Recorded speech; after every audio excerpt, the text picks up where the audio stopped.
Hello people, and Lisa in particular, and everyone else who's watching this. Welcome to the Netherlands also. Blackbirds singing, green fields and trees and grey skies. Yes guys, that's what it's like over here. So the blackbird will probably be accompanying my tiny little excursion into Opal country. Okay, so a bit of a, I don't know what you call that, going back in time type of thing. A couple of days ago, Lisa put up a video about crystals that she had bought, and there was a pink opal in there, a larger piece, a bit more like a, like a, what I would call a menhir, so a standing stone, okay. And as far as I've been able to tell, it didn't really have any of the translucent type bits and pieces that these do have, which is maybe good for you, Lisa, because oh my goodness, this is some powerhouse stuff right here, and I am so glad and so grateful that I live in this community where people talk about these things, and all of a sudden, and you just go, hey, that might be something for me, and boom. And then there's, synchronicities and witches' moon boxes opening up all the time. Invisible moon boxes. Wow. So, first of all, I was watching Lisa's video and I was reminded, oh yeah, I do have Peruvian or Andes pink opal in this slab. I have got that somewhere. So as I've been decluttering in 2018, I should be able to find that. And lo and behold, I opened the box that says rocks on it, and in the bottom of the box is my pink opal slab. This is it. So I'm hoping that this will pick up all the beautiful detail in there. Sheesh. This is really nice. So that was just phase 1. Phase 2 is this little guy who's been sitting on my altar since like forever. And this one I kind of wheedled out of my mum. So he's been in my life since, 30 years or something like that, something insane. And I kind of even exactly remember where we bought it. It was in the south of France on the coast in a gem shop. So it can't have been cheap. Little turtle like there. Fire opal. So not Andes, fire. And then I went, okay, so I got these two just, 10 minutes ago.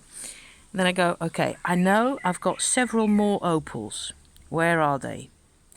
And I've got these, like little mineral cupboards and tins and things that I keep my gems in and my crystals. And I swear to you, literally the first drawer that I opened has these 3. Just like that. So I said, okay, that'll do, thank you. Now I can make a little video and we'll just see where that takes us, okay? So this is a purple opal. Don't know where it comes from. I bought it, I think, a year ago or so because of the color. At that moment, I really had another purple, violet, lilac type craze, which tends to, hit me now and again. I guess you kind of know what I mean. To me, that type of thing is I get crazes. I get, all about that color, or I'm suddenly all about green again, or all about that color, just like that. So I haven't really worked with this because it's also, fairly small, and which isn't really relevant, but I used to have to focus, more on it, but it has got that translucency. See, there's like this matrix area in here, which is like the mother stone that it's embedded in, like it almost looks like a shoe, or like a foot, which is kind of cool. So this one is actually really pretty because it's got all that shine and all that. I should probably stick it in a cup of water because I've been told that actually helps with bringing back out some of the shine, the blues and greens and things. that if they fade, it is because they're dehydrating. Now you can rather see the blue and the green fairly well. So that's again a different color, right? And there's the matrix again. And nonetheless, this one, which will be probably something along the lines of higher light, which is like a colorless opal. So it is an opal, but it doesn't have any shine. It's got the formula though, it's got the same chemical composition. And this is actually a pendant, so it's been, drilled through to stick on a cord to wear. So, as I said in a previous vlog, I had, when was that, Monday evening or something, I found this one and I found the petrified wood, and I decided after, a couple of minutes to sit with the petrified wood instead, because I could already tell that this is a handful. And so this morning, being, generally fitter and washed my face and, up and at it, I took him out as well, and I sat for a tiny minute with these two. And that was quite enough, because timing is excellent. The timing is just super. And I looked up some of the intel. I've got a website and a shop, a crystal shop that I tend to go to in this country for. I know at least that I bought this one at that shop, and none of the others, I think. But all my celestials and witches' fingers and all that stuff comes from them. So, yeah. This one I probably inherited from some grandfather who was into minerals. Not my own grandfather, but somebody's grandfather.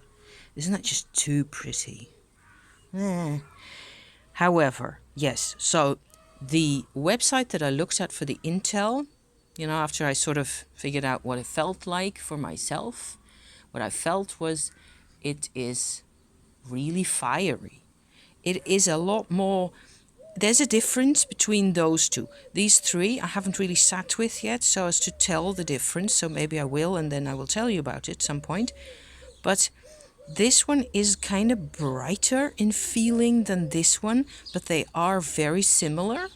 So I'm guessing, that I'm just trying to put this up in such a way that you can look at the pretty colors, but that's not high enough. Okay. So I guess they are really about self-determination a lot, if that's the right kind of word. I'll just hold it like this. And this one is more impetuous. The fire opal is more like I'm not taking any crap from nobody, that type of thing. And this one is slightly gentler, but it may also be because it's, like a layer, and there's all sorts of influences in there. And I can't even see whether there's actually any proper matrix, or how much of it is really. Well, here in this area you can actually see that it is a very watery substance, so that's quite fascinating to me. This is a sedimentary rock, you guys, so there was water involved. And doesn't this just look like mud with little bits in, and the whole thing just, was left alone for ages and ages, and it just fossilized in a manner of speaking. So I think up here there's a bit of rougher grayish type stuff. That's actually a matrix. And all this white stuff has got pink hues and shines and bits and things in it. Not shines really, but just like tints. See? So, self-determination, yes, for which I am grateful and glad that I am into this now because of my Shakti energy work, past lives, and heart energy developments. If you want to know about that, please check all the other stuff that I've uploaded, because there's miles of it, and I don't want to bore any of you people with all the details of the endless road. The road goes on and on. And so I couldn't really, before the final point why I used to be kind of hesitant about this type of stone, and why this one was sitting on my altar and I wasn't doing anything with him, and this one was sitting in a box, and these three were sitting in another box, and I was just, kind of staying away from them because I need heart energy. And I could feel, so it's very interesting to me, I could feel that they were pushing me. But in my old frame of thought, in the old way that I used to look at things, that I used to experience things, that just translated as ego and materialism and ruthlessness. Oh yeah, quite a bit. So that's why I thought and felt and said that this is a tricky stone. You have to, I don't know, make your own heart. If you're hurt, and I know some of us, we've been hurt, and it's not only in this life that it's going on. There's more. So hence, garnets. This is one of the rings that my mother used to own, that I've decided to start wearing. Garnet for past lives and personal wisdom goes very well with opal.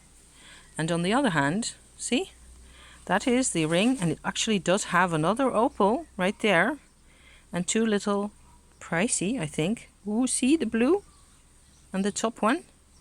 Those are moonstones. And this is my engagement ring that my husband had made for me. They cobbled that up, and it is online. It is on the internet now. Don't you just love that? So I'm so lucky, you guys. I had to fight for it, but the luck is holding. So Lisa, dear friend, oh God, I'm going to choke up now. I love the work you do. And from here, from me to you, it will, you will find it. You're already finding it. So rather than go all the way down the rabbit hole with you, which you don't want and I don't want because we got stuff to do,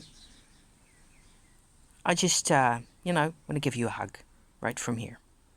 You go do your thing, girl, because you can do it. Oh yes, you're so strong.